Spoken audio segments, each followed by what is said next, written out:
What is up, my possum crew? Welcome to the Passel to the show. We are Offensive Points, and we are on Fantasy Six Pack. Today we're doing Week 7 game thoughts and get the Bills and the Ravens out of your lineup. That's all I got for you right now. Josh, Billy, what is up?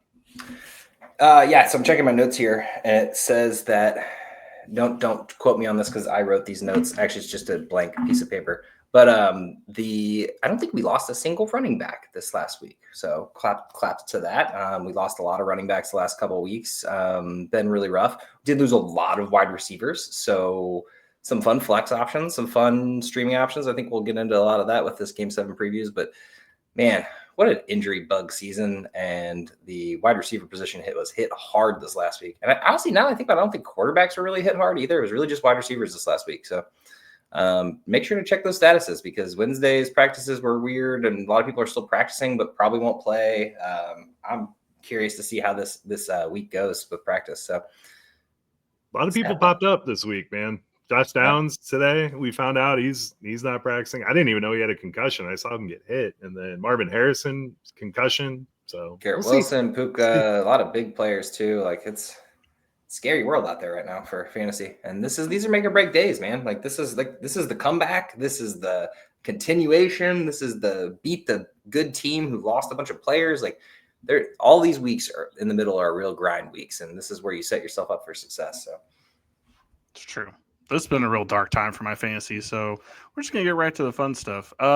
This is our last week of a London game / 2 Monday Night Football games for a while.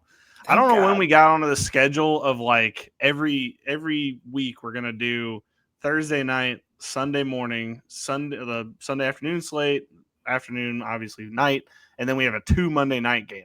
Why are we doing that so much? I think it slights the slate that's on Sunday because you're giving away a random morning game to London. Who could give a shit, by the way, about these games? There's no way they care about what we threw over the last week. Broncos, Browns. Who cares about that? I will say it was a really riveting game. It was a riveting professional football game. 11-10. I actually like the morning games because it gives you something to do. It might be pissing off the wives a little bit. You're watching football all day. I'm like, yeah, absolutely. But here we are. But at the end of the day, the double Monday night games, it's so hard. They're all on different streaming services now. It's dude, I can't keep up.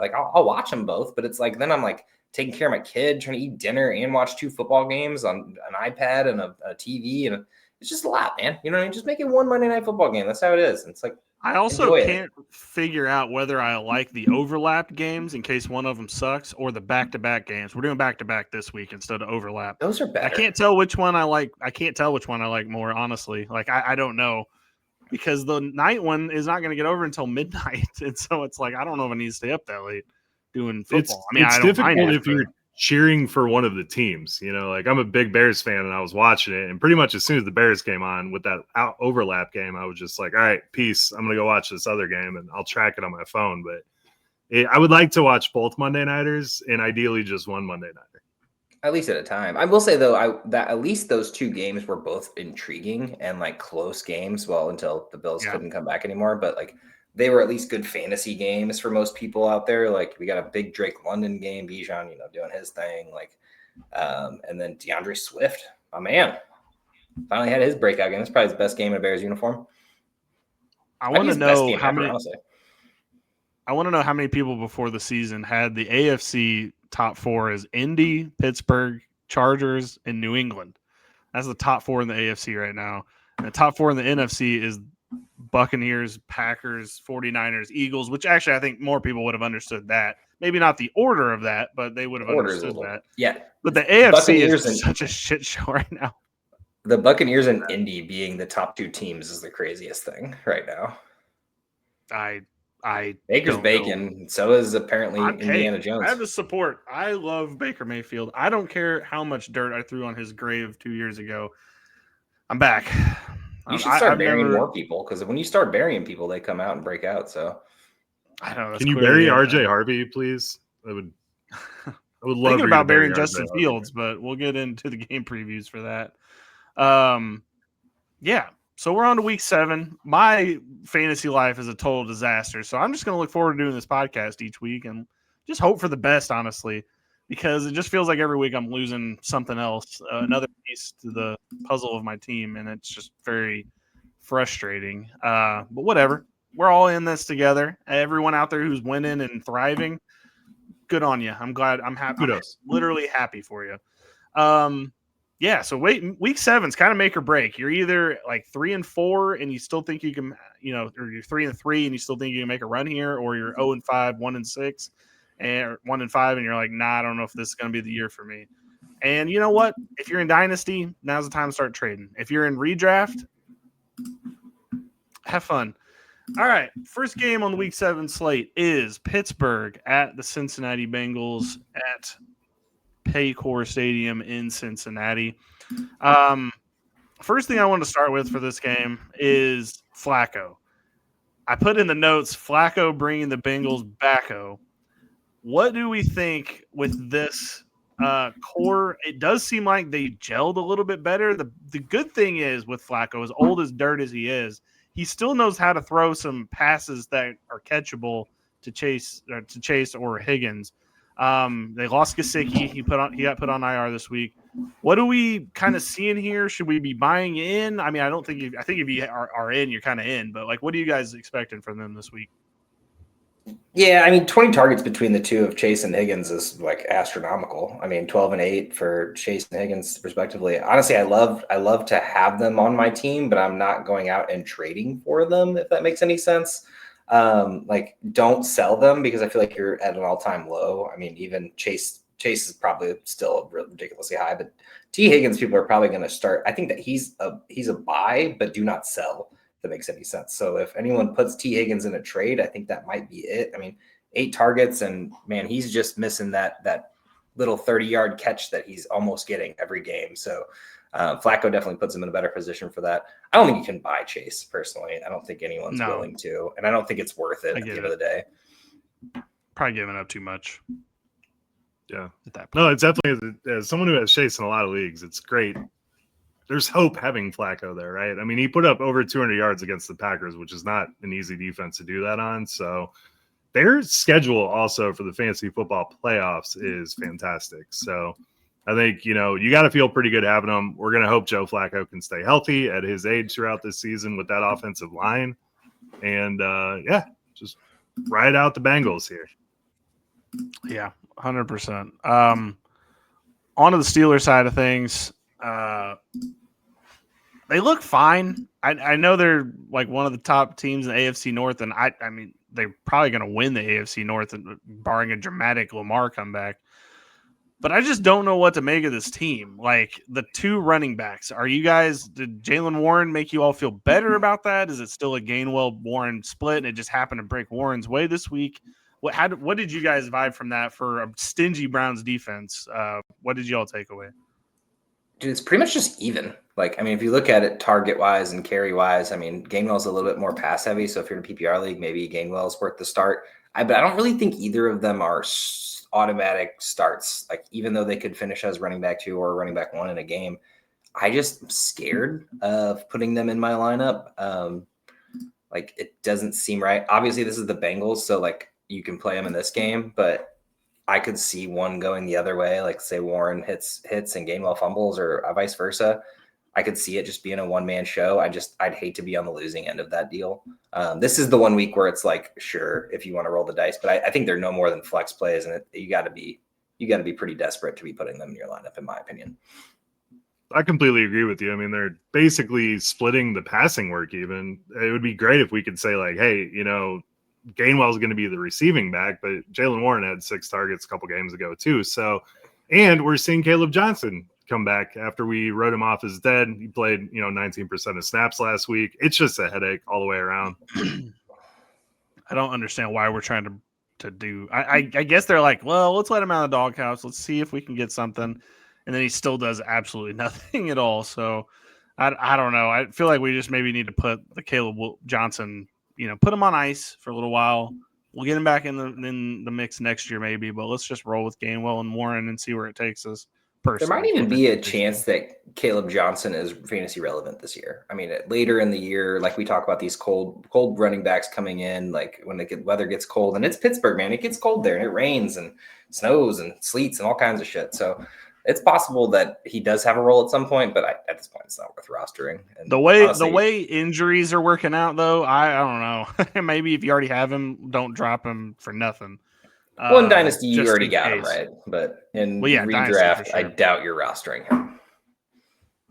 He has been dropped almost everywhere. Yeah, 100%. He has.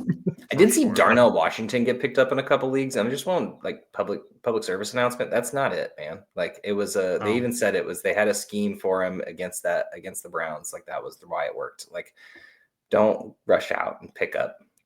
Our Darnell Washington dreams, they're still out there somewhere. It's just not in this reality. He's a pass blocking tight end. Yeah.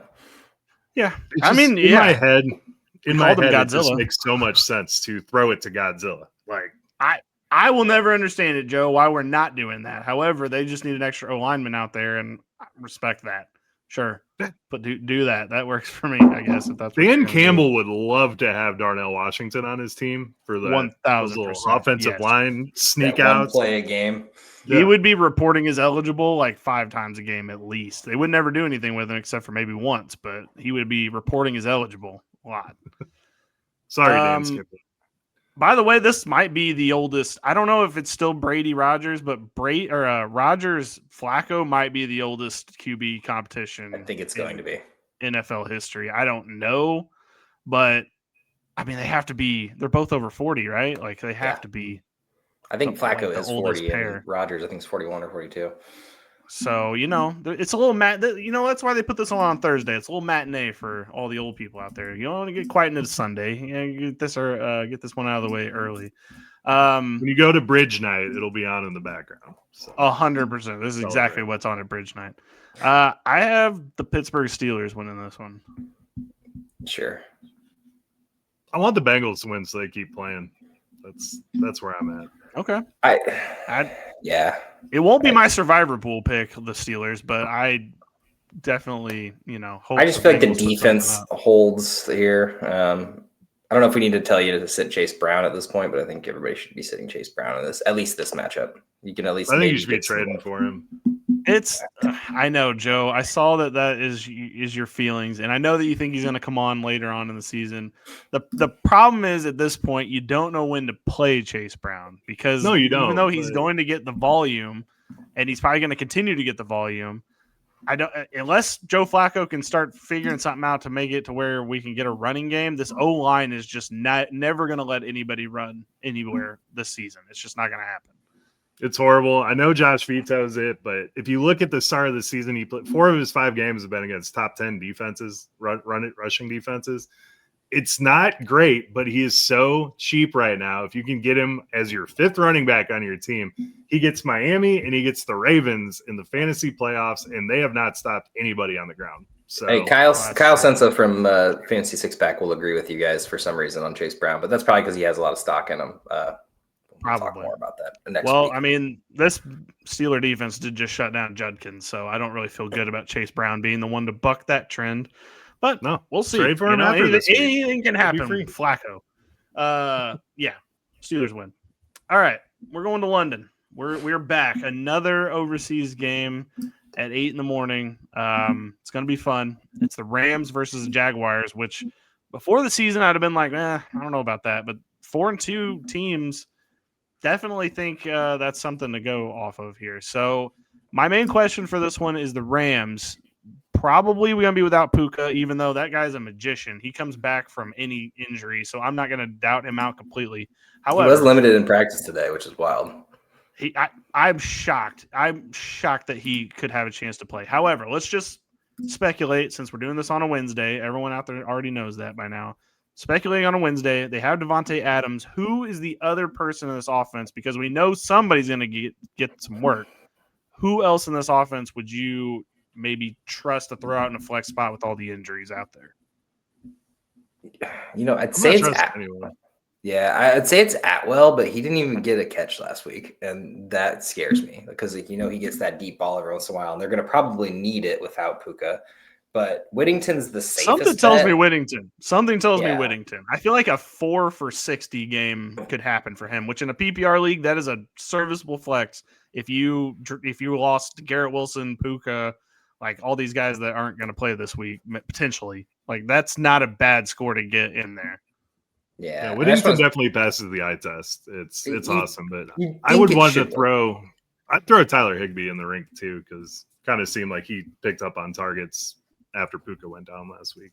He actually came back, Puka did, and I guess was just decoying around. So he was out there running routes at some point. I don't know how long he was in the game. I was kind of half watching that one, but interesting enough at the very least. But yeah, I think it's Devontae's fire, and then I think Stafford's. I mean, I know he was kind of a fringe starter as it was, but like even in a super flex, I'd look into potentially finding someone else to play. I'm a little worried. He could always hit an Atwell big touchdown or something, but those numbers looked bad last week, and it was the Ravens' defense is bad. So, see, you say find someone else to play. We are in the dog days of the waiver wire right now. I'm just saying, you more than likely have 3 quarterbacks on your team. Like if you have, I don't know, Purdy and he's been injured and he's coming back this week or whatever. That's fair. That's fair. Yeah, like and or it's you like you probably you got Dart or you got I don't know, even one of these fill-ins like say Brissett plays again. I don't think about it, but just I don't know. I Brissett over Stafford. I don't know. It's sad days right now. I played Stafford and almost lost a last man standing survival pool. So yeah, had to do it. It's a crazy world we live in. On the Jag side of things, I don't know what to make of this team.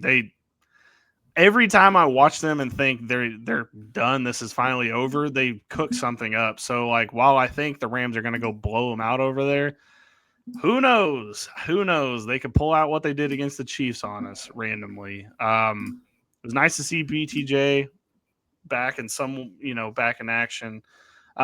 As far as who else to trust on this team, I just think there isn't anyone, right? Like are you guys kind of feeling no, I mean wide receiver wise, my bad. Yeah, sorry. Like as a pass catcher, there's probably no one else, right? They're just gonna have a random revolving door of people. Yeah. It seems like they're trying to get Hunter more involved, but he's just getting those low depth of target kind of, do something with this passes, and it's not fooling any defenses. So until we see them really commit to getting Hunter the ball. I'm sorry. He is not that guy. He wasn't really like that when he was playing at Colorado. We did not think, this is a guy you dump the ball off to, and he makes a lot of people miss.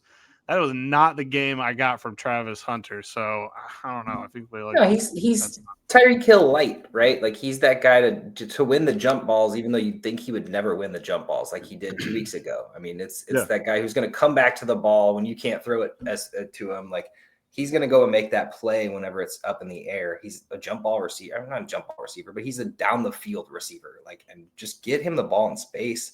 Let him break out. Don't give him the ball and hope that he can make a screen pass 20 yards, It's possible. It really is impossible. Stupid.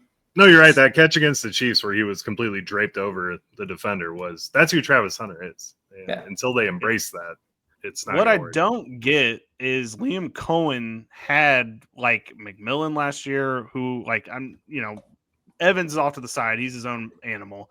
But like he had Godwin, he had McMillan, like he had these guys that he worked with that like put Hunter in that role. Like, I don't understand why we can't just try to do some stuff like that. But I don't know. I feel like Liam Cohen might be overthinking this offense just a tad. Or Trevor Lawrence is really, truly that bad, which also goes on the table. It's a combination of both. I actually do think I've seen Travis Hunter as a free agent in a lot of redraft leagues right now, and I don't think he should be. I think there's a chance that this turns into something. So if you ever do have that last spot on the bench and he's just sitting there, go grab him. Hold on to him for a couple weeks. If you want to give up on him again, sure. It's been weird. Like we're not getting it consistently, so I get why he's not rostered, but it's just I feel like the talent's somewhat there. Well, it just goes back to the rookie conversation, right? Like we've become so used to rookies just being the guy right away, and it's like this year they're taking a little bit longer to get there. You should be trying to acquire Travion Henderson. You should be trying to acquire Travis Hunter. Later in the season, we talked about Caleb Johnson. He's an option too, but throw those guys on the end of your bench and just sit them until they do something. That's true. And it's very possible. The thing that's shocking about Travis Hunter is they gave up 2 picks to get him. I mean, I know they swapped one, but they gave up pick to get him. So it's like, shouldn't he be like a focal point? Like that's the whole argument we were making before the season of like, man, they gave up a lot of draft capital. Maybe Brian Thomas isn't even going to be that involved. It's going to be the Travis Hunter show with BTJ on the side. It has not been that at all. And it's just kind of like, why did you give up that then? Like that draft pick to go get him? It doesn't really make any sense. But whatever. Being a dead horse. For sure. The home team Rams. Jags win this one. I got the Rams. The Jags are the home team in London, but I am gonna go Jags. I think without Puka, the Rams struggle a bit. That's true. Yeah. I don't know. Sean McVay, he's a guy. All right. On to the noon slate. First game is Raiders Chiefs. Every time we think that the Chiefs are dead, they just keep showing back up. And it kind of is looking like they might be back. Joe, what are you expecting out of now? We have another piece coming back, Rashee Rice. What are you expecting out of him in game one here? I'm expecting Rashee Rice to kind of pick up right where he went off. We've seen him play the extension of the run game in the past, and they haven't really had that great of a run game, although Isaiah Pacheco finally showed something recently, but they're not getting enough out of those guys. And I think Rice is just going to pick right back up in that spot. So I'm really worried about Hollywood Brown. I'm really worried about Tyquan Thornton if you've been relying on him. Even Xavier Worthy, probably going to see his targets diminish a lot. So I think Rashee Rice is going to come back and be the alpha immediately in this offense. They said that they're going to basically no training wheels, Rashee Rice, that he's been in shape. He had a great preseason, everything stayed in shape. So, I mean, Rashee Rice all day. I think everyone else downgrade except for Kelsey, like receiving wise. Cause I'm probably going to sit Worthy this game. Like it could work out, but it could also backfire miserably and might end up with a 2-catch game with Worthy. I'm not saying sit him, but I'm just saying I would personally. Yeah, I feel like the smartest play for them is to have it be Rashee Rice, Hollywood, and Juju, and then you have Worthy kind of spelling. It should just be the running back. Be the next yeah, probably.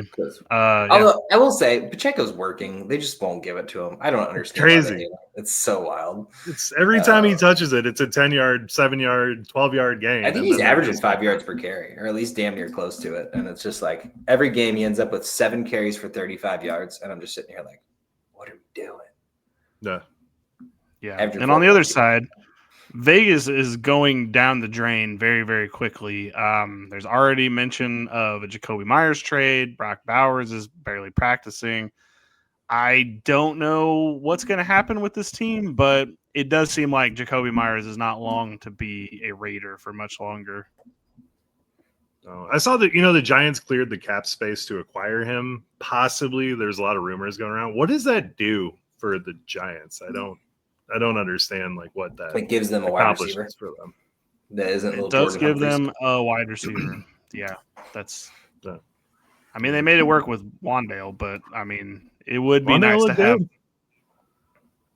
Yeah, well, and the problem with Myers is he's not a number one; he's a number 2, and he still would go into the same problem of not having a number 1 in New York. But Dart's been doing a good job of spreading it around. He has. We'll get into the Giants. We just really don't want to talk about the Raiders, man. That's honestly, there's not really much to talk about. There's nothing to say. I mean, yeah, Genty. I like Genty, and then Trey Tucker is interesting every other week. It feels like, but he's the new Amari Cooper, quite literally. Same pretty much. Just not as, not as good. Well, you're gonna get the dud, or you're gonna get the 30. You know what I mean? Oh yeah. Well, fair enough. Back in the Raiders days of Amari Cooper, there was always some 0s and 2s out there. Sorry, going back a little too far for some people. Chiefs win. Oh. Yeah, Chiefs win for sure. Love to see the Raiders beat them though. Beat a dead horse with this one. All right, on to the Patriots versus the Titans. A rare coach revenge game. I do like that the Titans fired their head coach right before he came back, so that it's like, they don't have to fire him after losing to their former head coach. Only thing I have for this game is the Patriots wide receivers are so confusing to deal with week to week. Like if you're playing DFS, you're probably fine because you're probably just going to guess which one it is. But week to week playing in redraft, like Booty did really good this week. I could see this game Booty doing nothing at all, Booty. and then it just being giving you Booty, and this being a Diggs game, or this being a Demario Douglas game, or this being a Hunter Henry game, or maybe we're just going to do the running back carousel thing like we normally sometimes do. I just feel like we could be. There's no way to trust these guys week in and week out. I know somebody's probably going to have to play them, but expectations should be limited. I feel like you're kind of chasing points with Booty. I don't know if Diggs just really tried to show out for the revenge game, and that's what that was. But he should absolutely be the guy in this offense. He should be, but you got Diggs there. I don't think you can start Booty comfortably right now. I mean, maybe in this game, just because it's the Titans. The Titans secondary actually isn't the issue. Ironically enough, they flip-flopped. They used to be able to stop the run really well, and now the run's free. So, yeah. Well, they're facing the one running back that can make that a challenge, and that's Ramondre Stevenson. Because they will not give this over to Henderson. Have you all seen the trade talks this week where they're in the market to go get a running back for this team? And it's like, really, you're gonna go get a running back? Because they had to shut down the Breece Hall trade rumors, like the Jets did for the Patriots, which is like that trade would never happen. But they've also mentioned like Jerome Ford, for example, and it's like, damn, y'all are gonna bring in Jerome Ford to this Patriots backfield? Like, really? It's that bad? That just can't Go be. Go get Derrick Henry. Yeah, that would be fun. I do like that. You have two running backs and they're fine. Like, just use them properly, please. I agree completely. But Vrabel going and getting his guy back would be fun. Vrabel did call the Eagles again about AJ Brown too, by the way, just recently. He has to. He didn't want to get. He didn't want to get rid of AJ Brown. That was not a Mike Vrabel call when that happened. All right, flipping to the Titans real quick. I know there's not a lot to talk about because they're not that interesting. However, with a new staff, the interim staff, is there a chance that we should maybe be buying low on these guys right now? Like maybe there's a complete turnaround with how this operates, or do we just kind of think this year's cooked? Don't worry about it and redraft. But I don't know. I just feel like there might be an opportunity here. I mean, Ridley's getting the targets. He's just not getting the catches. So they're clearly off sync. Iomanor's doing what he can with his as well. His are pretty bad, but actually pretty equivalent.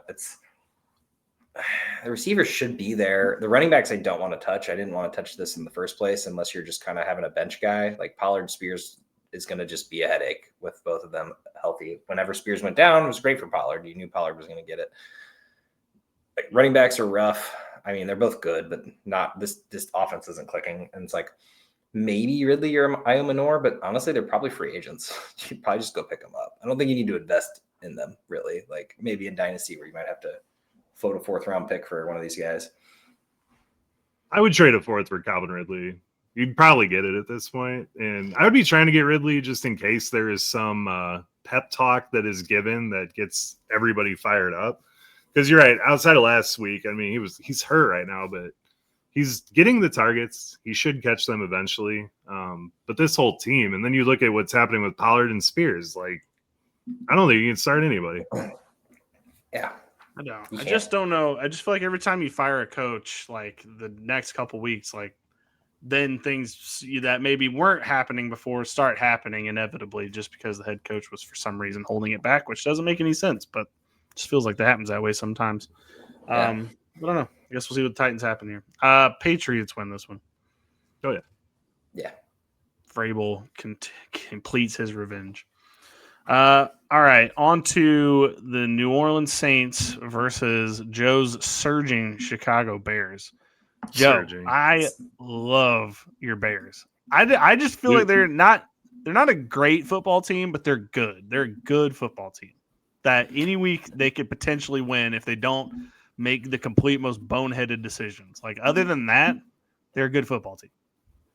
Yeah, I mean, we've managed to. So what the Chicago Bears do, for those of y'all who are new to watching the Chicago Bears, is we play pretty good football for the first little bit of the game, and then one bad thing happens, and it turns into just a volcano implosion of complete nonsense. And in the past, the Bears always just gave up 40 points after that. This year, we're not doing that, and we're staying in the fight, and it's better. So it's cool to see. I mean, the blocked kick and the last second field goal off of a fumble are a little bit fluky before I buy into this team, but it's fun to see. All right. Well, the thing is it's really easy to buy into this team. You buy Roma Dunze. That's it. Yeah. And Swift. And Caleb. But no other receivers. DJ Moore is free. I actually just picked him up in a league. Someone dropped him. I was like, that's one injury away from being a relevant star again. And I mean, you never know. Might get on the same page. But the best thing about the Chicago Bears is they are always playing football because they don't know how to seal a game. So you're never going to have the Bears tramping down the field, just waiting the game out. They're always going to be fighting to the last minute. Maybe they don't come back every time, but it was nice to see Bears legend Jake Moody make all of his kicks except for the one that was blocked, which kind of not his fault. Can't really do anything about that. But I know he had some struggles in 49ers, and the Bears, of course, picked him up, and we're like, oh, not the best guy to go to the Bears. And then turns out Bears legend wins a game. Bears the revenge legend. Game. Shocking. Oh, it's crazy, man. If Santos would have been able to kick the field goal out of the back of the end zone against the Vikings, there's a chance we could have been 4-1. So I like it. I like that Moody's getting a second chance. I don't know if I'm buying it, but it's cool. All right. It's cool to have an over 500. We've been too positive about the Bears. Joe, why in the hell did they take Colson Loveland over Tyler Warren? Man, he was a matchup nightmare. They're both good. I just they're not using Loveland correctly or at all, really. I mean, they're just throwing him one or two catches. And honestly, the last preseason game, I know it was the Bills and they were resting their starters, and it was all Bears, but it was tight end, wide receiver, tight end. And like, I really thought that they were really going to do a two-headed tight end thing, and it would have worked. Like, I think it still will work. I don't know why they're not doing it personally. You got two pretty good tight ends. I think Loveland missing a lot of the preseason with the shoulder injury and then being kind of banged up going through the season is limiting a lot of what he's doing right now. So I don't think we've seen Colson Loveland at all. Okay. A buy low opportunity. Definitely a buy low. I think in the second half of the season, he's going to get more involved. You can see they're trying to get Luther Burden more involved here. And it looks good. So speaking of, we should talk about this groin injury of DJ Moore's, who is currently went to the hospital after the game. Currently, he's just questionable. I didn't see if he practiced or not today. Now, is there a person to start in this? Would Burden or Zacchaeus jump into it, or would it be one of the tight ends? I might legitimately start Zacchaeus this week in a league. I'm not lying to you guys. I'm pretty desperate in a league, too. I was thinking about picking up Burden or Zacchaeus. Well, Burden's taken, so I can't do that one. But no, just for the randomness of it all, Zacchaeus sounds like the kind of guy that would definitely go off in this game for no reason. Does get like 5 targets a game, dude. Hey, he plays 90% of the snaps. He's out there every play. I would say if Moore is out, Zacchaeus is probably going to play the same role, and we're going to see more Burden. Personally, I think Zacchaeus. I swear to God, every time Caleb's going to make a big throw on third down, it's right to Zacchaeus, and I'm just like, son of a bitch. Why Zacchaeus? I know. Well, that's what happened in this last game. He had like a house call touchdown. He just dropped it. It's like, damn it, Zacchaeus again. Like the one good thing or bad thing is they took Burden off kick returns last week, so he's not even. He was doing them kind of halftime the last couple weeks, and he didn't return a single kick last week. So either they just didn't go his way, or he's not out there anymore, which is probably smart for the future of your organization. But that could mean a bump. And with Zacchaeus' performance last week, I mean, should be Burden, like you'd think it would be, but who knows? Yeah. And then, I mean, we don't have to talk much about the Saints. The Saints are like a really good, bad team. Like, they're not ever going to win these games, but they're kind of entertaining to watch at times with Spencer Rattler. They're close, though. They put the games close every time, too. They're a really good, bad team. That's all it is. They're just a really good, bad team. I don't know what to make of this. I think Kendre Miller will be good to start. And then no. Well, if Kamara doesn't play, then sorry, I didn't know Kamara was injured. Okay, my apologies. Kamara might not play, which is why Kendre Miller might get a big bump here.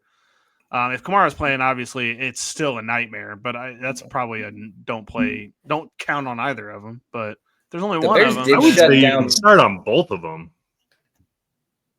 The Bears did shut down Bill and honestly Javonte for the most part. I mean, they also kind of were up in that game, but Genty did also get 3 touchdowns. So it's kind of a mixed bag at this point. Yeah. I would think Kendre Miller's play in this, even if Kamara does play. Okay. I'll trust you. You know your Bears defense better than me. Yeah. They're going to give up one big one. Bears win. I'm going to go with the Saints. Bears win. Man, I'm really thinking about picking the Bears in my survivor pool just to get them out of the way. Don't do it. This might be the one chance. I know I made it this far. Well, I'm heavily leaning Patriots because Mike Vrabel is not going to lose to an interim coach in Tennessee. That's not going to happen. But I'm just like, damn, when am I ever going to trust the Bears? Like, this might be the only chance. But I don't know. You don't have to. You got 32 teams in 17 weeks. You don't have to. You can figure out a time not to. Just like to get cheeky. Yeah, but maybe it would be too cheeky. All right. On to probably the worst game of the weekend. Won't be watching a second of this. Miami Dolphins at Cleveland Browns. From a fantasy perspective, it might be interesting. I just wouldn't expect this game to be on Red Zone that much. I'll let you all come up with the what to talk about in this game. I just love Quinshon Judkins, and I'm so glad that he has proved that he's a good, solid running back. I know he didn't have a good showing against the Steelers, but it's nothing to fret about. I'm just glad we have what looks to be a workhorse back coming into the league right now because, damn, we've needed one. Other than Genty, him and Genty have kind of led the rookies, but. And what Hampton was before he went down. But it's just fun that we got some guys coming in right now that seem like they can weather the load. Maybe Bill too. I don't know. They won't ever trust him that much. Outside of Judkins, the only other person that you're even thinking about starting at this moment, in my opinion, is the tight end scenario. So Njoku is currently not practicing on Wednesday. Now we'll see what happens Thursday, Friday. But at the moment, with Njoku out, Fannin has had some pretty good weeks with him in, and I would love to see a full workload for him. Now, I'm sure there would be whatever the third string tight end is, I'm sure he'd get some catches or some targets at the very least. But with Njoku out, we could actually see what this team would be like with just Fannin, and I think this is the game for it personally. I mean, Miami's not stopping much. Now, I'm sure Judy or maybe Bond could potentially do something. I'm just not trusting that right now. The way Gabriel's throwing the ball, I'm not super excited about it. But to Fannin, he threw the ball 50 times in this last game. I wouldn't win a trivia contest guessing that number. I would never get that close. I also think I saw some stat about it. He threw 3 of those 50 passes past 10 yards. I'm not surprised. So because it's clear that Stefanski doesn't trust him. So boring. Yeah, so boring to watch. So I don't know, but anyway, I'd say the Fannin thing could work, and honestly, he's available in a lot of leagues too. So just if you're looking for a tight end streamer. How many more losses until we see Shadur just for 1 week, just to see what happens? We can go back. It doesn't. Who's it going to? How sad is it going to be whenever they finally switch to him week 14 and he plays what Bryce Young did last year, the last few weeks, and we're just sitting here as Browns fans, you got to be mad, right? Everyone's blackballing Shadur in this league, and especially his own team.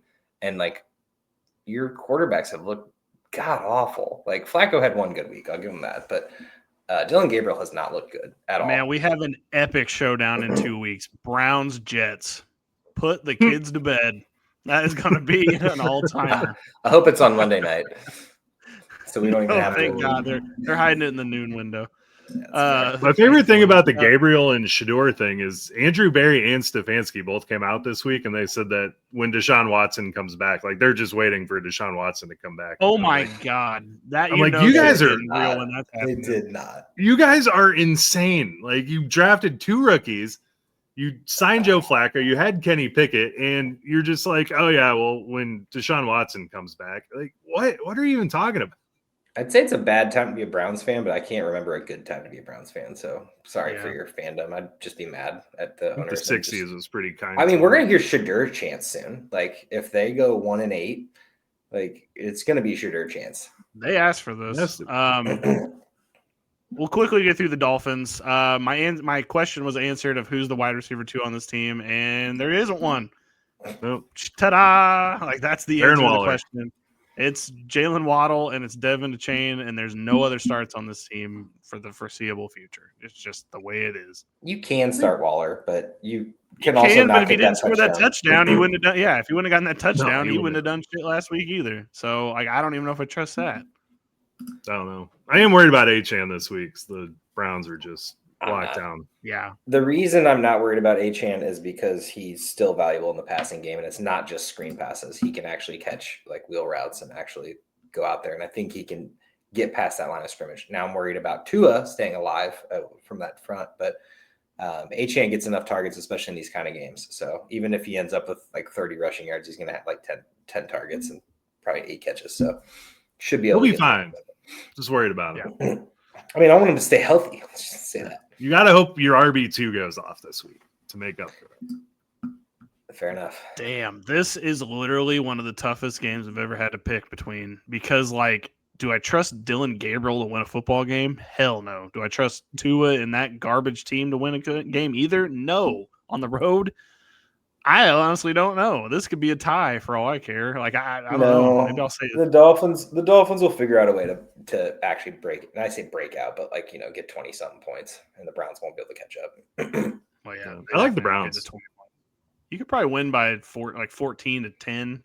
That seems like about the right. I'd say 17, and you're feeling comfortable as a Dolphins fan. Oh hell yeah, 17. That's an insurmountable lead for the Browns. I'm taking this under. This over under is 40.5. Oh, 40? It's not. Yeah. Who's scoring 40? Like I don't even know how. One team, I guess.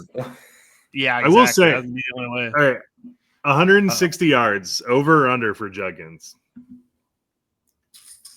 I'd like to say over. Has he done it yet? I don't think he's gotten that high yet. So it'd be his career game. I think like 120. Yeah, 110. 120 if you count passing yards. 120. I don't think they're going to have to throw the ball in this game. I think this is going to be 35 carries for Judkins and let the defense handle the rest. I mean, maybe you're right, Joe. I just feel like this is going to be 14-10. Like, and I'm going to be bored out of my mind. It probably will be, but won't be on this one. Will not be on red zone much, so no worries on that. All right, I'll pick the Dolphins. Moving on to an equally bad game, in my opinion. This is just that kind of a week with the noon window, but Carolina Panthers versus the New York Jets. The Jets need to have a come to Jesus moment. Justin Fields is not good anymore. I don't know what happened, but I'm sorry, Joe. I know it's Justin Fields Day, and it's Justin Fields Day every day if you don't think about it, but we might see Tyrod Taylor soon. I know the coach is laughing it off Aaron Glenn, but like he is not good in these games. So how much longer could we possibly see the Jets do this week in and week out, especially if they're missing Garrett Wilson? Justin Fields was never good. He was great for fantasy, which is why I liked him. But no, he's never been a good quarterback. So I put him fringe good. Like I'd say, like there's like great, probably elite up there, and then like good, and then he's like kind of like teetering on that good to okay. Like top. What about Mitch Trubisky? Like on that level? No, he's better. I would say he's like Nick Mullins that can run the football. That is where. No, okay. All right. So this is the thing. Justin Fields is fine. You want to know why? Fantasy wise, he did not lose those first 3 games that he played a full game in. He played his ass off in all 3 of those games. Now, this last game, did he lose it? Probably. Now, the Broncos defense is pretty stout, as we all know, and they came with a plan for him, and it was do not let him run the ball. And they did a pretty good job of keeping him contained. And then, he's got 2 guys to throw the ball to, so it's not hard to cover 2 guys. He doesn't throw to a second wide receiver. So really, in reality, this team is just one-dimensional. You got Breece Hall, who is their running back, and, stop the run, sure, whatever, and then cover 2 guys. I mean, the Broncos just came with a great game plan, and they just beat the team. So I don't personally think that's Fields. Now, should you play him this week? I don't know. Would you like to see another 5-point game from him? Probably not on your team. So if you have better options, sure, start them. But if you don't, I think this is still fine. Carolina's defense has been pretty good, but I think Fields can get moving against Carolina. Fair enough. I mean, they have to win eventually, right? Like at some point. Yeah. Well, I don't know if it's without Garrett 17. Wilson. That's the problem. Well, yeah, this week wouldn't be the week to start. But on the Panthers side, so obviously one of the biggest fantasy things has been what happens when Chuba comes back. So it looks like we might be getting that question actually like put in our faces this week. You can't sit Dowdle. I'm sorry. There's no way you can sit Dowdle after what he's done the last 2 weeks. Like, I would ride the hot hand until you don't anymore. But do you guys agree with that or no? No, 100%. I as a Panthers like owner, GM, coach, whoever it is, you cannot give Chuba more touches than Dowdle. Like, you can't. No. That Dowdle needs to be at least 60-40, if not higher. The way he put up 200 yards 2 weeks in a row as your essentially interim running back. Like, you're giving him 8 carries before that, and all of a sudden he breaks out for 2 200-yard games. Give it to him again. See if he can get 3 200-yard games in a row. Like, let this man set records if it comes down to it. But, like, ease Chuba back. There's no rush. Your team's not doing that great. Like, if Dowdle stumbles or it's not working out, sure, yeah, absolutely use Chuba. But if Rico Dowdle's not out there on the first play for the first series, I don't know what the hell Carolina's doing. You finally have something. And you're gonna. They could be 4-3 if they win this week, which is right in the playoff hunt. I mean, the NFC is pretty tough, but like they'll be right there. There's a wild card spot available or two. I'm starting Dowdle, but it would not shock me when Chuba comes back if that contract dictates that he gets 60-40 on Rico. I just hate that mindset, but I agree with you. But I just hate that mindset. Dollars and cents run this world, man. Yeah, but who cares at the end of the day? You're paying the money either way. Why don't you go win a football game? I just think there'll be a riot. Well, not really, because Carolina is used to getting shit. I think they have the cheapest NFL tickets too, so I don't think their fan base cares that much. I don't know if I ever remember. I don't remember anything like this Dowdle story, like where a team just completely gives up on someone, which he was pretty good with the Cowboys, not great though. And then he just goes to a new team and does something like this. Like, I can't even recall a scenario that fits this mold with what Dowdle's done. So I just don't think there's any way. He was good as a spell, and then they just said, "Okay, well, you're the starter now." And then he didn't live up to their ridiculously high expectations. I mean, he was okay. He wasn't good enough to keep clearly, but they didn't have a second either at the time. Like, it was nobody. Yeah, that's also true. Right. I can't remember the last time an NFL team gave a running back 60 touches through 2 weeks. Yeah. Old school football. Now, I don't think they should give him 30 touches, but at least 20. If you don't give Rico Dowdle 20 touches in this game, I don't know what you're doing. Yeah. He's clearly do you guys agree with this? He's been the best player on the Panthers, period. There's no other good player other than him. Well, maybe defense, but on offense, there's no one else on that offense I trust more than Dowdle, and that is the weirdest thing I've ever said, I think. The last 2 weeks, the best running backs in the league, he's up there with Jonathan Taylor and Bijan. How are you not going to play him? I'm not talking about for fantasy. I'm talking about for the Carolina Panthers. You have Bijan Robinson on your team right now that you got for free. Go put him out there. Yeah, it's pretty crazy. I'm angry. No, you're good. We don't need to spend that much on this game. Yeah, Carolina wins. But real quick, was the Tet breakout real? Tet finally scored touchdowns. No. He's got 3 catches. Nope. I don't. He may score one again this week. I might play him in DFS, but in regular, I don't know. I'm playing. I think Tet's a wide receiver 3. Put him in there you go. Wide receiver 3. He's a wide receiver 3. He's a good flex. He should be in your lineup. We have to have a game where he gets the 2 touchdowns and gets 100 yards. And then I agree. Wheels. I just don't talk to Bryce Young.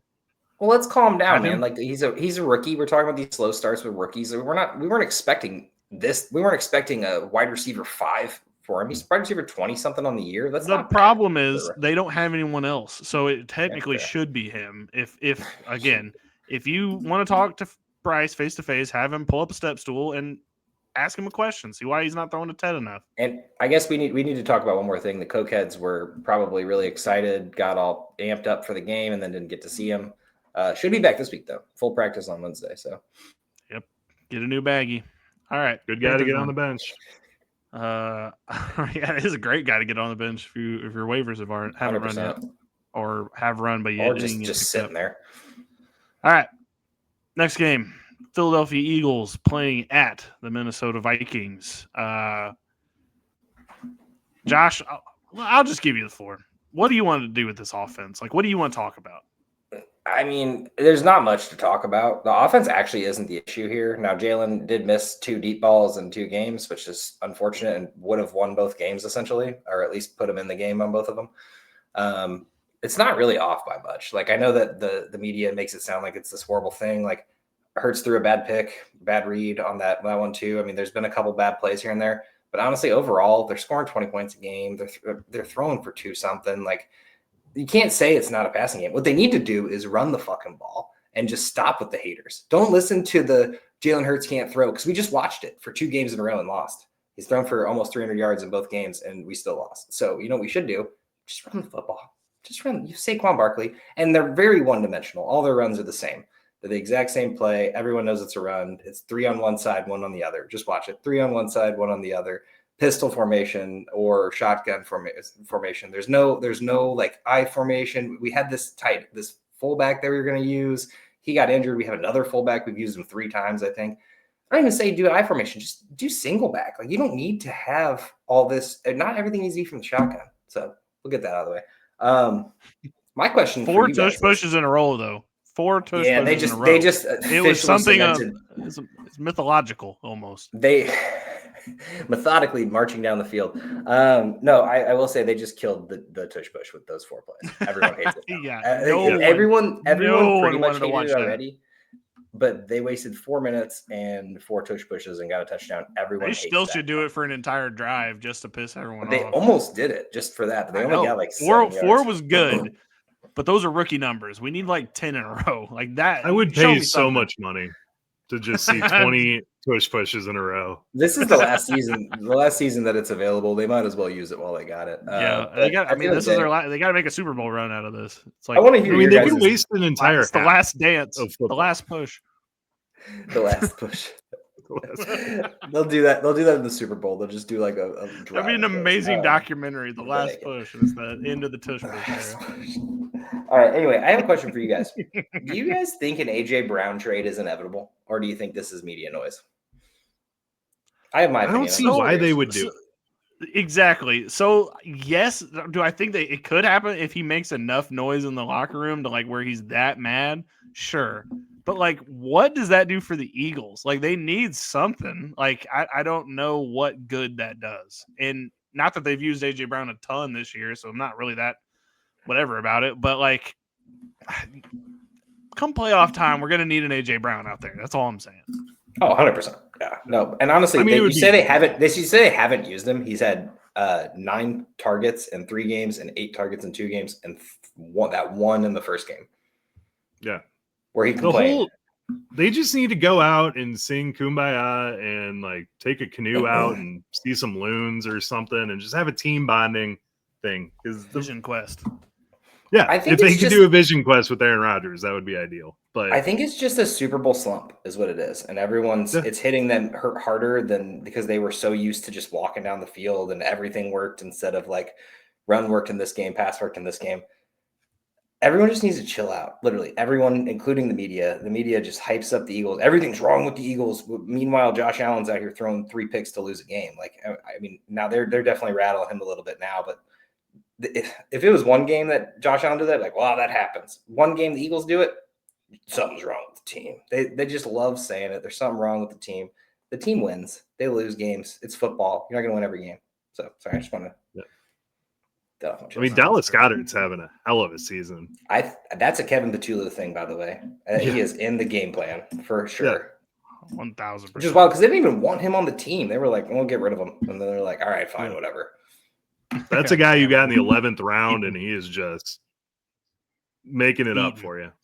Yeah, for sure. All right, Vikings off a bye. Doesn't seem like Aaron Jones is back yet. JJ McCarthy doesn't appear to be back, which is good for fantasy.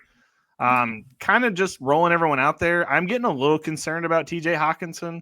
Like, I know it's just been kind of random how it's been working out, unfortunately. Oh my God, Josh is giving me TJ Hawkinson's been fine face. Well, but it'd be nice if he scored some points. I was agreeing with you. No, I know. It's just sometimes the face for the audio audience. Please watch Josh's YouTube his face when I'm start saying something. He's like, Hawkins has been fine. That I actually swore wasn't the that's where that face was I did. headed. I just adjusted my chair. I'm sorry. I should have just sat in the same spot the whole time. I'm a fidgety. Well, your Fair chair enough. adjustment face and your I disagree with you wholeheartedly face are the same No, face. I agree. I'm actually No, worried when it's McCarthy usually comes back. honestly, it's usually when I start bringing up Saquon Barkley. That's the face I get. That determined, like, what are you talking about? I saw you been baiting fine. in the group chat. I saw you baiting in the group chat. I ain't playing that game. Hey, Rico Dowdle, the new Saquon Barkley. Some are saying. Hey, Anyway. real quick. PSA. Yeah. Aaron Jones is actually available in certain leagues. I don't know why. I've just picked him up, and he's just sitting there. So get him now before this week starts, because next week he's going to be the hot pickup if he's available. I mean, he shouldn't be. I don't know why anyone would. Mason hasn't been doing that great. So Aaron Jones, man, just pick him up if you got him. If you have a I had chance. to note it's time to trade for Aaron Jones because with these injuries piling up, if you need somebody, go get Aaron Jones because no one thinks highly of Aaron Jones right now. No, everyone And hates in him. dynasty leagues, go pick up Corey Kiner. They signed him off of his injury from the 49ers. He was really good in the preseason for the 49ers, and they need running back depth badly. So go pick up Corey Kiner. He's free. Interesting note. Eagles Running backs win, or but wide receivers are going to feast, by the way, in this game for the Minnesota Vikings. So Addison's I'd smash think start. it's a if he start doesn't everyone think so already. situation. Yeah. Are you guys going to bring JJ CJ Addison. back now that he's free? Might as well. I mean, he would not be great for them either, but No, but he No, was he's- solid. he's on the Ravens, right? They just CJ. let him go. Oh, they let him go. Yeah. Okay, Oh, yeah, Joe, he's there's gone no too. way I would take him. Yeah, No way I would I'm- take him then. I think the Eagles should actually. Oh Personally, my god, Well, that's a why white not? flag wave there. Yeah, okay. if he well, can't make it on secondary's trash. Houston or the Ravens with how bad they're, well, Houston's been fine, but the Ravens and how bad they've been. You just tell CJ GJ you want to play, and do you want to stay on this team or get cut from your 5th team this year and never play in the NFL again, essentially. And he's gonna have to be on his best behavior. I'm just saying, secondary is rough for the Eagles. Eagles win close. I'm actually going to pick the Eagles, so maybe the Vikings will not. Maybe it'll break the curse for my normal things. Okay, no, didn't expect Interesting that. tactic. Got to change something up. It's not I working. I got to wear guess the hat sideways or something. I don't know. There you go. Now you look like Will Smith from Fresh Prince. Fresh Prince. Yeah. All right. On to the Giants versus the Broncos. I actually kind of like this game a lot. All right. It's time to break out my Dayball conspiracy theory. I wish we had the music, but there's copyright and we're going to get the video taken down. Right. Exactly. Brian Daboll sucks at quarterback training. Like, he cannot develop a quarterback. And the evidence that he has been good at quarterbacks is Josh Allen. Did Josh Allen get better or worse when Dayball left? Better. He got better, right? Yep. Okay, that's one. Our boy Indiana Daniel Jones, which I'll give the sounder real quick. Has he been better or worse since he left Brian Daboll? Better. Better.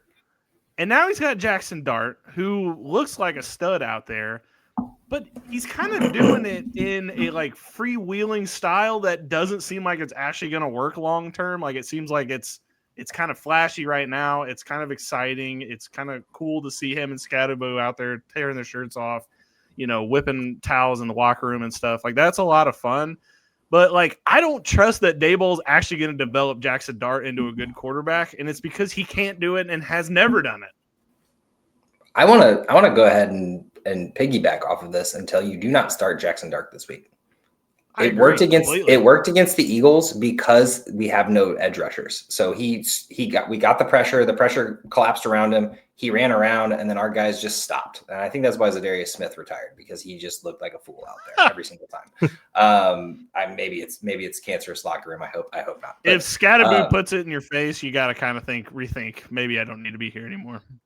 For sure. Now Scatterboo for sure start, but I think Dart's a sit, dude. There obviously the runs worked out for him and the scrambles paid off as well, like to get him into a position where he can throw the ball down the field, but that's not going to work against this Denver Broncos defense, I don't think. I'm a little worried for him. Nick Bonito and who's the other guy? Daquan Jones. Jonathan Cooper. Jonathan Cooper, that's what I was thinking of. Dude, he is going to get smacked in the face a couple times. And he was playing pretty recklessly against the Eagles, and the Eagles don't have anyone to hit him. So these guys get hit harder. So a little worried about Dart this week. And Jalen Hurts, 3 rushing yards. Daniel Jones, 2 rushing yards. Justin Fields, 31 rushing yards against the Broncos. It is Dart's going to have to throw the ball, and we'll actually see what he can do. Yeah, good luck. You're going against Defensive Player of the Year's Pat Surtain. Have fun, my friend. Trying to make your goofy shit work this week. I see a lot of people saying like that Daboll should keep this job, but I actually maybe he shouldn't. Maybe he shouldn't keep this job. Like even if they win like 6 games this year and it looks like Jackson Dart's really like the future, like maybe we don't trust that Daboll's the guy that's going to get him the rest of the way there. Like maybe we actually just bring in a guy that can develop him all the way further. Like there's no wrong in that. I don't see why we're trusting Daboll after Josh Allen's better. And Daniel Jones is the biggest like problem with the Daboll thing because he looks like a completely different person. And the Colts necessarily aren't great wide receiver wise. Like, I mean, they're good. Not I'd as say good as the Giants were at the time. Yeah, I feel. No, absolutely. You could see when Jackson Dart was in that medical tent and Daboll was pleading to get him back on the field. You could see him pleading for his job. That's what that was. And this 100%. Win bought him a couple more games because if they would have sucked and they would have gotten beat, by the way, I think Daboll's out mid-season. They never said what that injury was. It was definitely a concussion concern, and they definitely 1,000%. And that's weird. And probably should. They said they were investigating it. They're not investigating shit. They're never. They're gonna. That's 100% what happened, and they're never going to actually say. They had 11 people in that tent. I don't know if they were. He was supposed to be counting the people that came in that tent, but I guarantee you he didn't give the right number. He did not. There's no way in the world. Either way, the schoolyard bullshit. Yeah, the schoolyard bullshit doesn't work this week, Dart. I think you're gonna learn a valuable lesson. I don't have much to say about the Broncos. I don't like Bo Nix, and I don't think I ever will. And I tried to say this was going to happen before the season, and it's happening to my face, so I'm good. Yeah, that was a gross game, man. It looked gross. That was the 11th. I'm going to say it's the Marvin Mims week every week until I get it right. So it's the Marvin Mims week. I like that strategy, Joe. I hope you're doing your DraftKings lineups accordingly. Yeah. I need fantasy receipts to get on. I will say one person that I'm actually finally like, you can start him, not comfortably, but like the position sucks, is Evan Ingram. He's getting enough targets now. Yeah, for sure. And they're good targets. I think it was just he was injured and they were trying to keep him healthy, basically. So I think his role. I still don't like he's only playing like 50% of the snaps each week. Yeah. Like, can we please get him to like 90? It's a little low, but for playing less than 50% of the snaps and going 6-7 targets is telling. Yeah. So let's get him 14. By the way, we were completely correct with our analysis of like, hey, they're going to have a hangover after beating the Eagles. They're going to go over to London. They're going to be slow and horrible.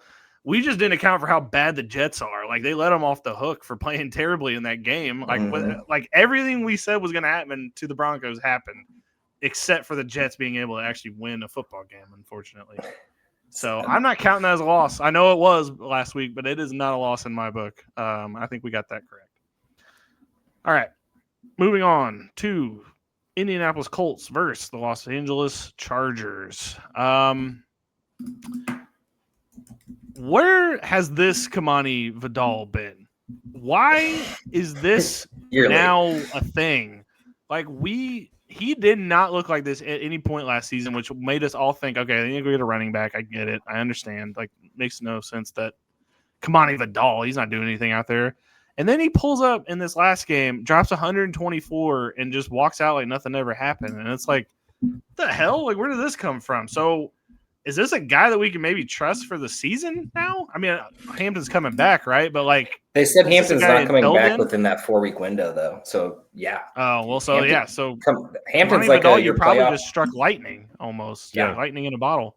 You got a tough matchup this week, but they're gonna have to play football. So I mean, Haskins didn't do anything with his touches, and it's not like he didn't get any, but it was not great, and Vidal looked great. So at the time, now they did say that they're still looking for running backs.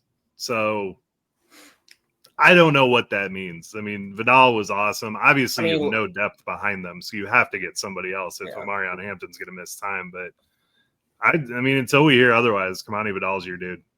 Yeah, 100%.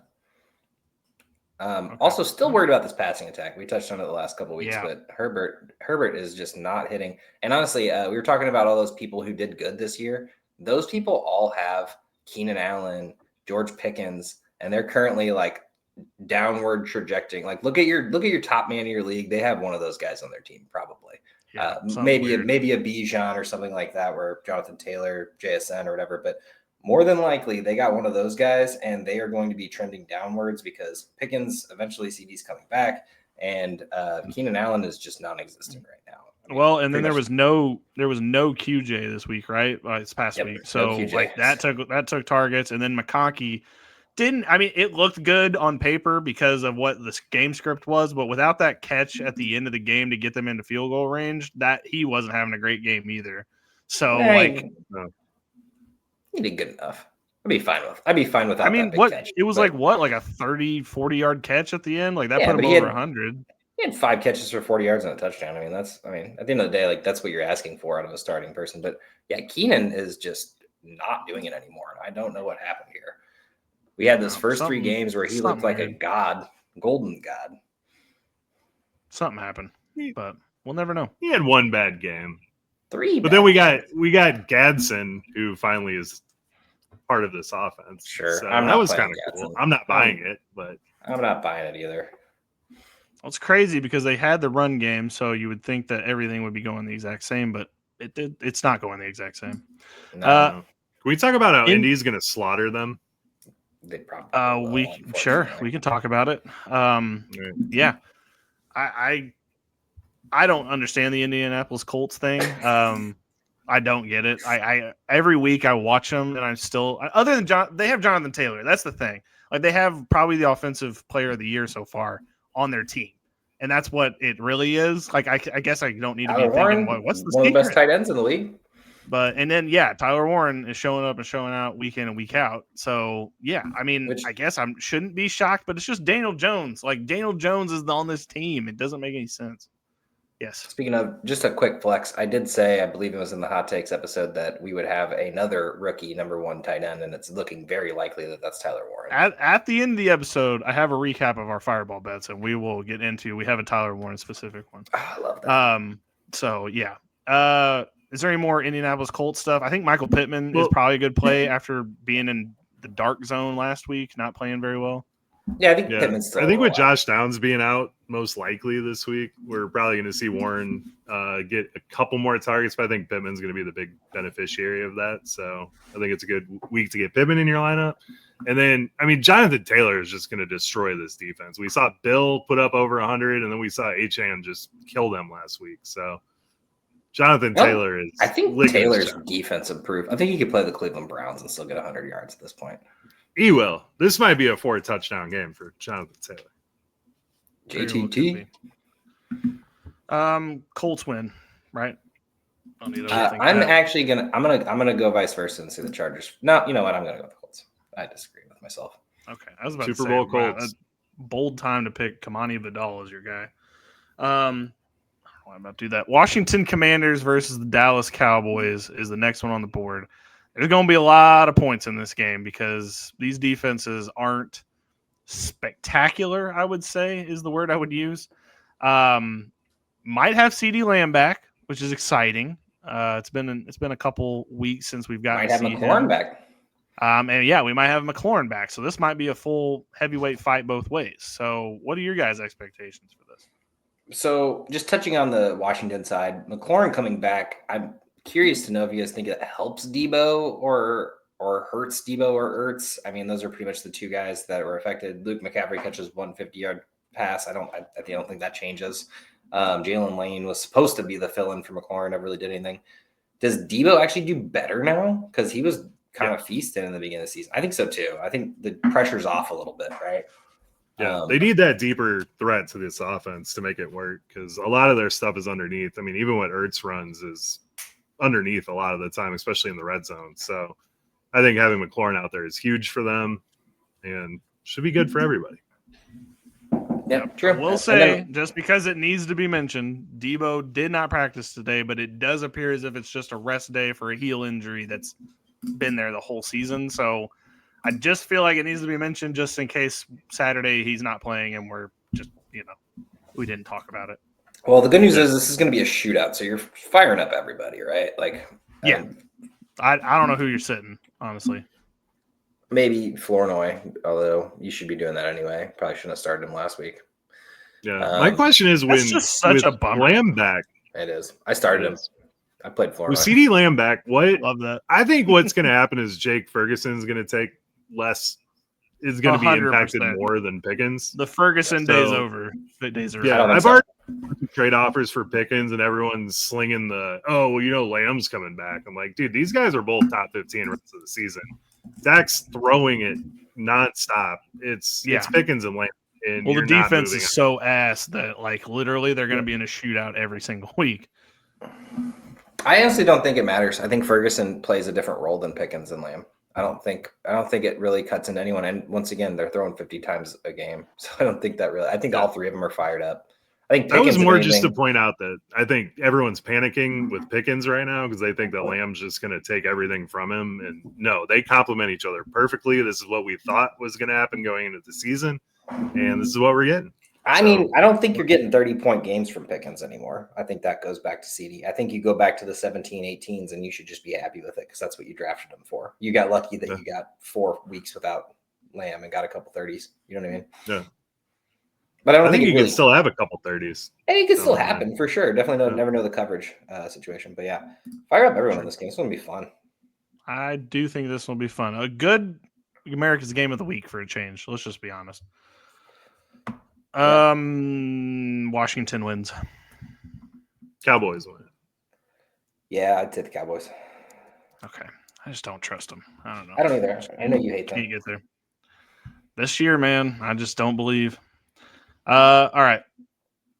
Sunday, Green Bay Packers play the Arizona Cardinals. We don't know for sure that Kyler's going to be back.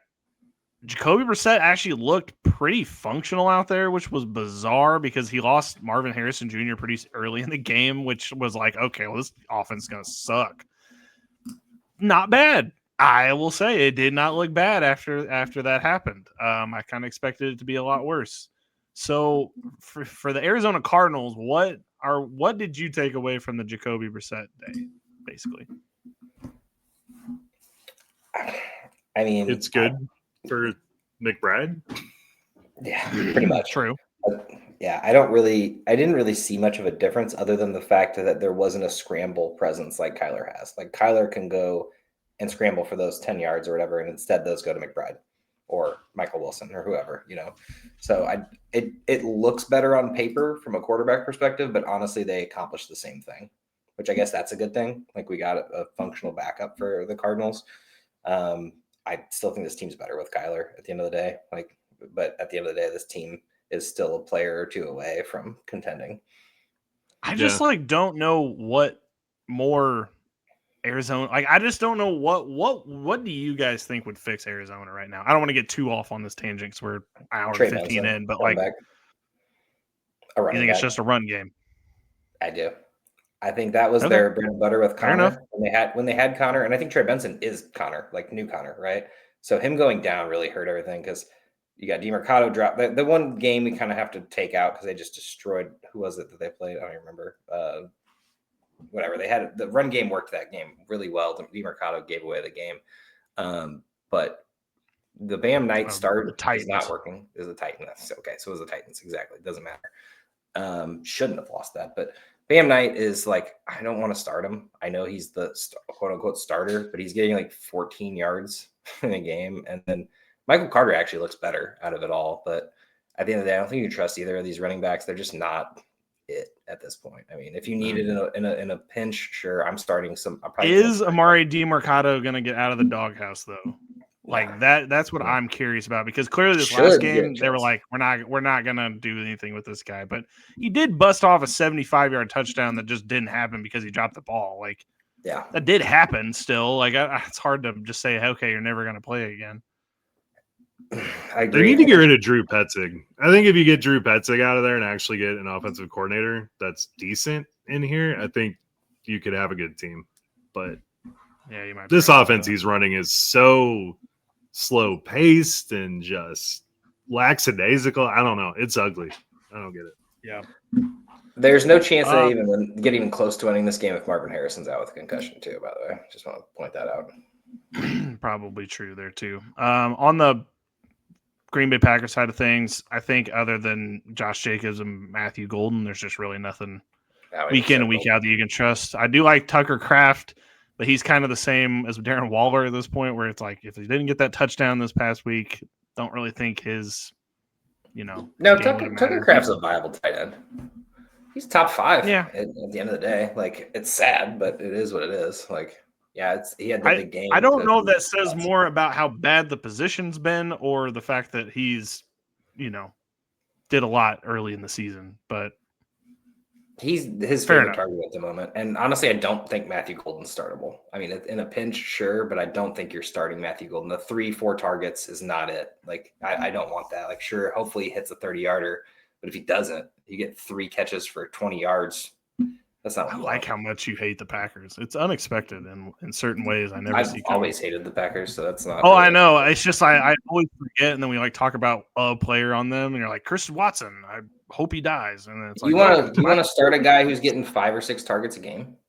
No, but he's been a fine wide receiver this year. I think if Dontavian Wicks is out this week, that Matthew Golden's a good start in a deep league, but I have to start him in a caveat with a deep league. Yes. Okay. All right. We'll see, guys. Let's do a fireball bet. More than 12 points. Sure. I'll take it. PPR, right? Yeah, and we'll just do it in Shiva. Let me just start our league. Okay. Sounds good. Packers win because I just don't trust Brissett if he's playing. 100%. All right, on to the Sunday night football game. We got the Falcons versus the 49ers, which isn't as interesting as I was hoping it to be. The Falcons, though, I kind of like them a little bit. What they're doing with Penix, like Penix isn't great, but he's good enough to do what he needs to do, and I like the way that he's getting the ball to London and Bijan because, hello, that's exactly what we've only been asking for the last 3 years of these guys. So why are we doing it now? But we're here, we've got it, and I like where we're headed here. Yeah, and look at this defense though.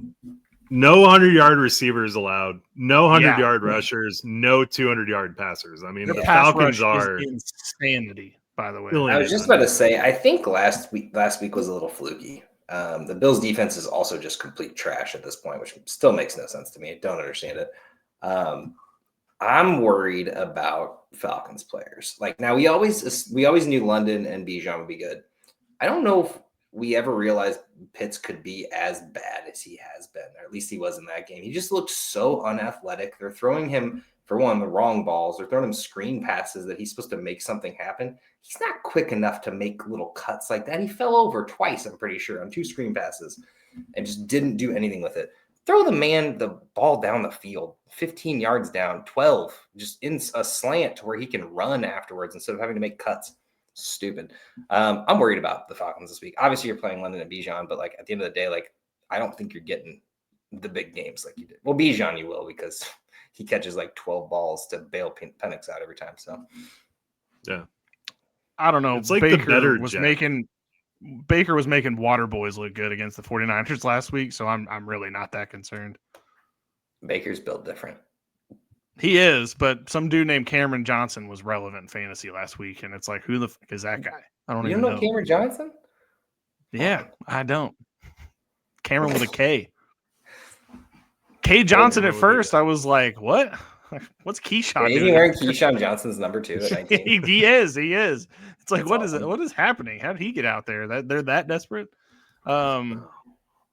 But where is the third wide receiver or second wide receiver for that matter? Well, Mooney's coming back supposedly, right? This week. Even when he was out there, he wasn't playing well. McLeod has just been non-existent, and I don't even know who else they have. Penix has exactly what he needs to do: get the ball to Bijan and Drake and let them work. I love it. Run a 2-man game. Smart. They do it in the Rams all the time. No. So I think they can do it here. No, I mean, it's what you have to do. There's no other option. I love it though for fantasy. London and Bijan to the moon at all times. But I think 30-point games might be at a premium here. For sure. All right, and then quickly we'll get through the 49ers. Purdy's coming back. Kittle's coming back.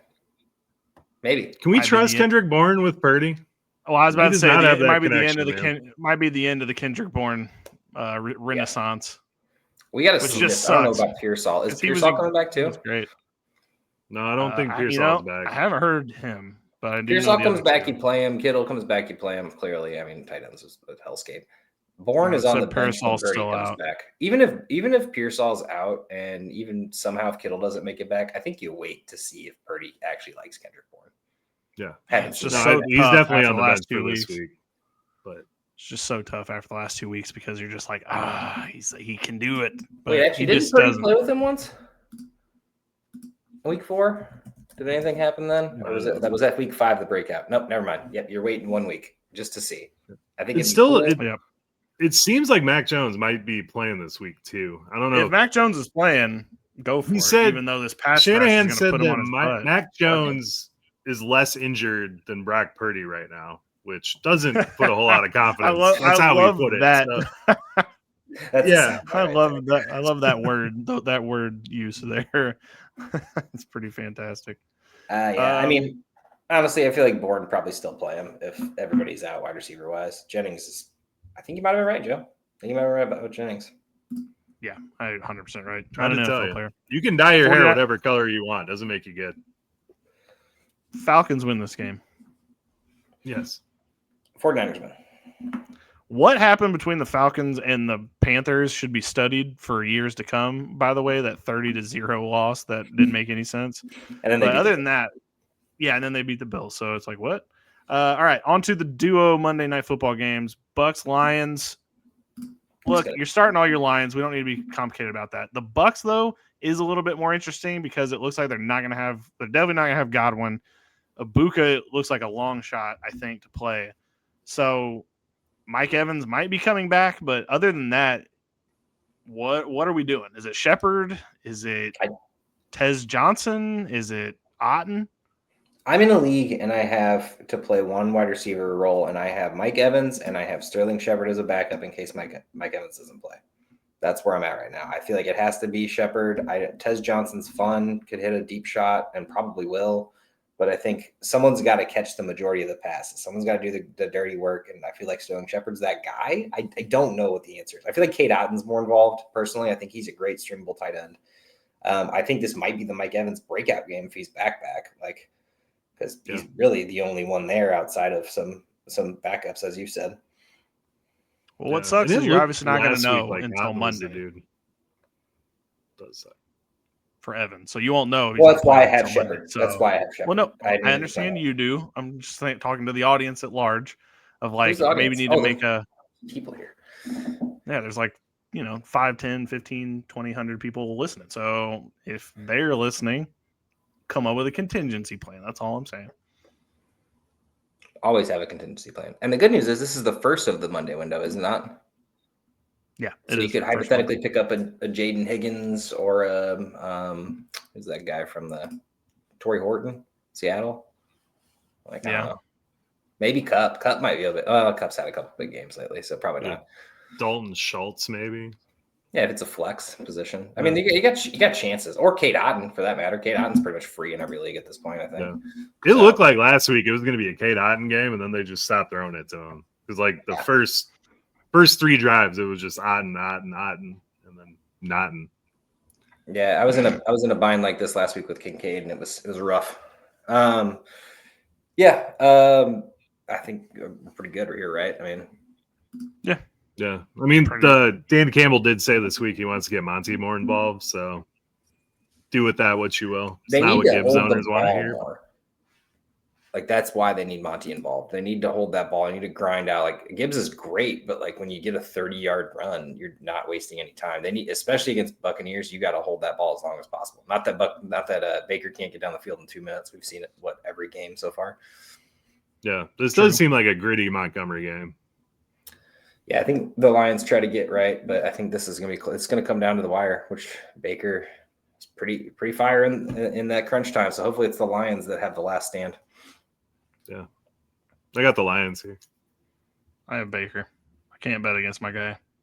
I'm gonna defer to Joe and go Lions. Sounds good. They are favored, so that's pretty good. All right. Anyway, last game of the weekend is the Texans versus the Seahawks. Last time on the Texans TV show, they beat the tar out of the Ravens 44-10. It's kind of a brutal game to watch, but it felt like that wasn't necessarily how good the Texans are. Joe, how much are you trusting CJ Stroud and the Texans off of this bye? I'm not personally. I mean, I love Nico. I saw a lot of people like dropping Woody Marks or being upset with Woody Marks. I think that's a mistake. It's a little bit of an overcorrection. I think in games that they are behind, he's going to get used more. But the Seahawks defense is legit, and the Texans defense is giving up, 12 points a game on average. So I think there's going to be a defensive battle in this one. So I don't like Stroud here. There's going to be a lot of fantasy points, but I don't think a lot of scoring. Field goal game. This is the Fairbairn. Who's Seattle's kicker? Myers game. Maybe that's a great time to win your league on a kicker exchange. And also, Fairbairn should be if you're in a kicker league, Fairbairn should be rostered. I'm so shocked. I picked him up as my replacement for Schrader everywhere. I will say Nick Chubb is still very heavily involved. He's never going to not have 11 carries. He's very startable, very decent floor, no ceiling or low ceiling. I don't know, whatever you want to say. He's getting 11 points, man, and that's fine. You know what you're getting out of Nick Chubb. The problem is with Nick Chubb is against the Ravens, that kind of stuff works because it was a blowout. I don't know if that's how it's going to be against a team that's going to be more competitive, which, again, the weekend before that was also a blowout, and it was a Woody Marks show. So I don't even know if we know what's going to happen with this backfield when they play competitive football teams. 13 for 60 against the Rams, 12 for 43 against Tampa Bay, 9 for 38 against Jacksonville, which is his worst game, 13, 47, 11, 61. You're getting that, which is fine, and hopefully he stumbles into the end zone. I'm saying as a trust him as you want. All you want. If you're good for with potentially I'm starting 40 yards, I'm starting him in deep leagues and a guillotine league because I know I'm going to get my 8 points out of him at the end of the day. And Woody Marks is questionable at the moment. I don't know. It depends on the game script, honestly, at the end of the day. Like if this ends up being a blowout on Seattle's side, then Woody Marks is going to have a big game. But I just feel like Woody Marks, you need to wait one more game, see what happens, because they did blow out the Ravens, obviously. So wide receiver wise, Nico is the only one I'm starting. Everyone, he spreads that ball out way too much. At least you know Nico's going to get your normal amount of targets, maybe the most. But even he's getting too little targets at the moment. True. Very true.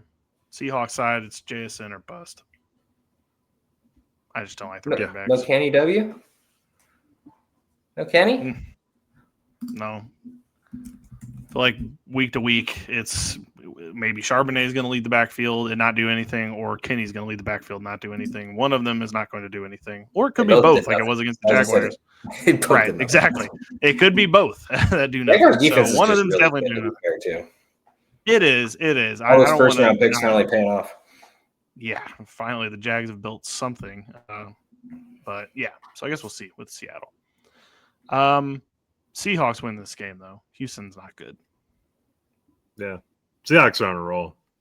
JSN's just goated. I'm going to pick Seattle as well, but I do think you can start Kenneth Walker in this game.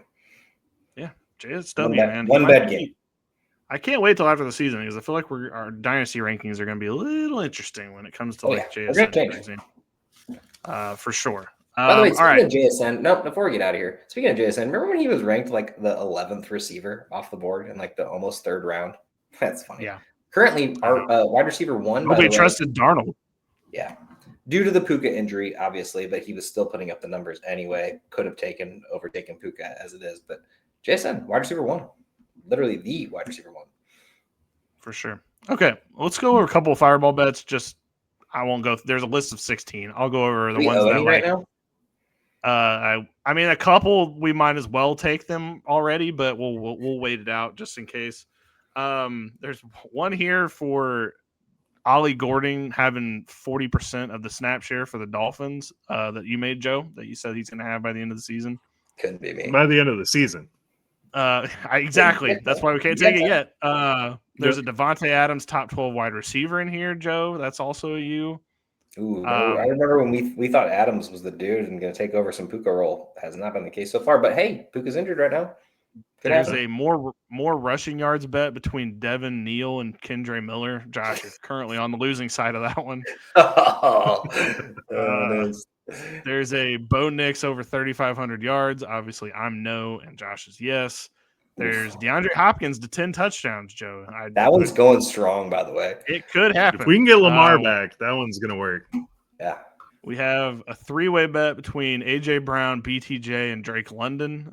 Josh is on A.J. Brown, obviously. Joe's on London, and I'm on BTJ. Joe, you're obviously in a commanding lead there. 2 more. Joe said that Christian Kirk's going to be a top 24 wide receiver this year. That was made in January, mind you, so I get it at the time. I'll just go ahead and take that now. That one looks a little dark this late. All right, 2 more. Me and Josh have a head-to-head battle with Braylon Allen and Breece Hall. I'm not gonna take it yet because an injury could happen. Yeah. And then Braylon Joe, Allen is injured. Another one that seems dark at this point is Brian Robinson 9+ touchdowns. You have a yes on that one. Well, that sucks too because that's it could happen. I mean, it's not necessarily that it won't happen, but and then me and who had that one? You have yes, that's going to happen. Brian Robinson scoring. No, don't take it now. You never know. It could. Hey, there could be an injury. Don't take it yet. I mean, I don't want to pray for an injury, but that could happen. And then Josh, me and you have a Tyler Warren will know bet. I think we probably know, but I think we could, even if he gets injured at this point, I think the will know it still stands. So we said a will know. There's some more on here that aren't as interesting, but like there's an Xavier Worthy top 100 overall. Am I involved in that one? Yeah, you're yes and Joe's no. Joe, you made some bets this year, my friend, and I love it. You were very. We need to do more week-long bets. I'm interested. What was the one I just made? I already forget them immediately afterwards. 12 points for Matthew Golden, right? Matthew Golden. I can't remember. What else we taking that tomorrow? Season-long bets, and then we also have a career bet between Mac Jones and somebody between you guys that was double or nothing. Mac Jones is doing good right now. I'll have to dig deep into that one, find out who it was. Dude, I'm glad you're back to your bookie ways. I do. I have them all written down on this notebook. So now I have them all remembered out. So I can't believe we only made 16. Feels like we made a lot more, which I may not have written all of them down. So that could be on me. But these are the ones I found for sure that were written down in my phone and in my notebooks. So yeah, fun stuff. Xavier Worthy currently 198th overall. Ooh, Joe. Is he really?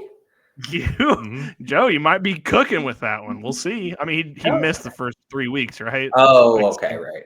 So I think the bet was 4 more by the end of the season. By the end of the season, is he going to make it? I think was the he's wide receiver 61 at the moment. So yeah, no, there's a bet I could. Honestly, there's one I could take right now. It's Javonte Williams not being top 100 overall. Probably, definitely going to happen. But yeah, we'll wait. The worst part about the top 100 is like a quarterback could play 5 games and be in the top 100, maybe 6 games. Hey, that's the bet you're making when you made the bet. For sure. I need to say flex next time. I'm learning my lessons. Cross out that Christian Kirk one. I paid that shit. Okay, you know what? I honestly will, Joe, just to make sure. All right. Well, hold on real quick. While we're still here, can you start Christian Kirk this week? No. Okay. Honestly, maybe. I mean, it's why a not? flex play. Like he is probably the wide receiver 2 there, and they need something. He led against the Ravens, which doesn't really say much. Yeah, I just don't know if I trust CJ Stroud against a good team. That's the only issue that I've had. I mean, he's back to his old ways with 4 touchdowns. I mean, it was against the Ravens once again, but he got pulled. Yeah, Ravens are like playing against a preschool team. So I still don't understand how this is that bad. That is the end of week 7. Everyone, best of luck out there. I hope that everyone wins all of their matchups. We're going to prevent the Blue Medical Tent from attacking our weeks. Hopefully, I can't afford to lose any more players. So, please, just fantasy gods, take it easy on me 1 week, please. Yeah. So, Joe, get us out of here. Good night.